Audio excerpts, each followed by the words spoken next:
প্রতিবেশী দেশকে বলবো, আপনারা নিজের চরকায় তেল দেন, আপনারাও শান্তিতে থাকেন, আমাদেরকেও শান্তিতে থাকতে দেন। সব চেঞ্জ করা যায়, প্রতিবেশী চেঞ্জ করা যায় না। আমাদের ল্যান্ড তাদের ল্যান্ড, পাশাপাশি। আমরা চাই তারাও সুখে থাক, আমরাও সুখে থাকি, ঠিক কিনা? কিন্তু প্রতিবেশী হলে বন্ধুত্বপূর্ণ আচরণ করতে হয়। প্রতিবেশী যদি বন্ধু না হয়ে প্রভু হতে চায়, এরকম দানব প্রতিবেশী কেউ চায় না। ভারত যদি বন্ধুত্ব উপহার দেয়, আমরাও বন্ধুত্ব দিব, কি বলেন?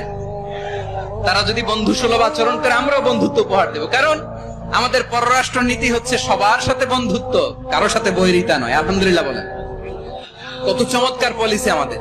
আমরা নির্বিবাদী, আমরা বাংলাদেশিরা শান্তিকামী। We are proud of that.